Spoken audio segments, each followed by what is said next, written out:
بسم اللہ الرحمن الرحیم ایاک نعبد و ایاک نستعین.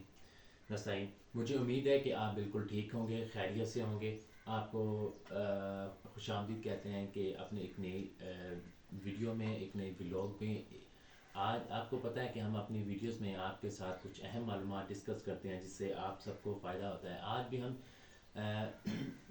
جس موضوع پہ بات کرنے والے ہیں وہ ایک غذائی قلت، عالمی غذائی قلت اور پاکستان کیونکہ یہ آنے والے ٹائم میں ایک جو ہے قحط سالی ہے، جو اس کا ہمیں بتایا گیا ہے کہ قحط سالی ہو سکتی ہے. تو اس کے بارے میں کچھ معلومات ہے تو وہ آپ کے ساتھ ڈسکس کرتے ہیں. دنیا کی زرعی پیداوار کی صلاحیت گزشتہ چند اشروں میں واضح طور پر کمی ہوئی ہے. 60 کی دہائی میں یہ شرح 3% سالانہ تھی. 70 کی دہائی میں یہ شرح کم ہو کر 2.3% سالانہ تک رہ گئی، جبکہ 80 کی دہائی میں 2% سالانہ 90 کی دہائی میں اس سے بھی کم ہو گئی. زرعی پیداوار کی کمی میں یہ عالمی رجحان بڑھتی ہوئی آبادی کے لیے خوراک کی فراہمی میں ہمارے تحفظات کو مزید سنجیدہ بنا دیتی ہے.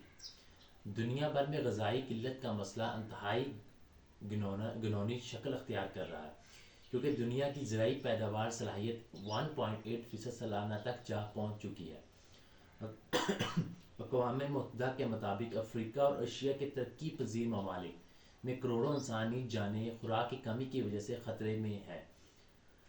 غذائی قلت کا مسئلہ ان ترقی پذیر ممالک میں مزید گمبھیر ہے، جہاں زراعت پہلے ہی بہت سے مسائل سے دوچار ہے اور جہاں آبادی کی شرح بڑھوتری دنیا کے دوسرے ممالک کے مقابلے میں زیادہ ہے.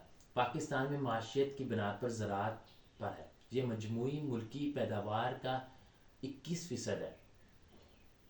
اس طرح مجموعی ملکی برآمدات کا 80% زرعی اجناس اور اس سے بننے والی اشیاء پر مشتمل زراعت کی پیداوار میں 51.8%، 51.8% ملکی پیداوار میں 11.3% حصہ لائف سٹاک سیکٹر کا ہے.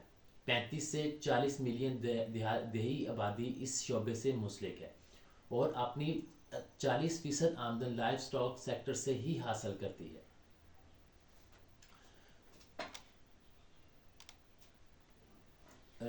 پاکستان کا کل جغرافی رقبہ 80 ملین ایکڑ ہے، جس میں پنجاب 20.60، سندھ 40.10، سرحد 10.20 اور بلوچستان 34.67 ملین ایکڑ پر مشتمل ہے. پنجاب اور سندھ کا زیادہ تر رقبہ میدانی علاقوں پر مشتمل ہے، جبکہ سرحد اور بلوچستان میں زیادہ تر پہاڑی سلسلہ موجود ہے. کل جغرافیائی رقبے سے 35.4 ملین ایکڑ رقبہ پر فصلیں اگائی جا سکتی ہیں. اس وقت 20 ملین ایکڑ رقبہ زیر کاشت ہے.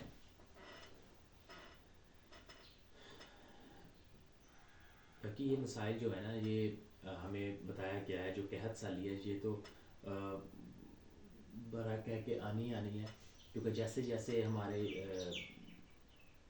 دور گزر رہا ہے کہ کہتے ہیں کہ قیامت جیسے جیسے نزدیک آئے گی ویسے ویسے یہ قحط سالی بھی آئے گی، جس میں ہماری جو فصلوں کی پیداوار ہے وہ کم ہوگی، لوگوں کے لیے کھانے پینے کو کوئی چیز نہیں ملے گی. تو یہ ہے کہ کیونکہ اس کی مین وجہ یہ ہے کہ ہمارا جو بھی ہے فصل کا پیداوار کم ہونا، کہ ہم عشر نہیں دیتے. اسلام میں عشر کا ہے، جو بھی فصل ہو اس میں ہمیں عشر دینا چاہیے. وہ ایک اس کی خاص کوانٹٹی بتائی ہے کہ اگر ہمارے پاس 1 من گندم ہو تو اس پر عشر اتنا بنتا ہے، اگر 10 من ہو تو اس پر عشر اتنا بنتا ہے. سو کوشش کرنی چاہیے کہ اس عشر سے یہ ہوتا ہے کہ بھئی جو ہمارے وہ غریب لوگ ہیں ان پر ان تک وہ چیزیں پہنچ جاتی ہیں جن کے وہ حقدار ہوتے ہیں. کیونکہ بہت سارے لوگ ایسے ہیں جو گندم کو خرید نہیں سکتے، کیونکہ آج کل جو گندم کا ریٹ بھی ہے وہ بھی کافی زیادہ ہے. سو کوشش کریں کہ جتنا بھی پاسبلٹیز ہو، جتنا بھی پاسبل ہو کہ اپنے جو ارد گرد کے لوگ ہیں ان کی مدد کرے. اس سے ہی ایک دوسرے فائدہ پہنچے گا. تو تو مجھے امید ہے کہ آپ بالکل آپ کو یہ ویڈیو اچھی لگی ہوگی. اپنا خیال رکھیے گا. بہت سارا اللہ حافظ.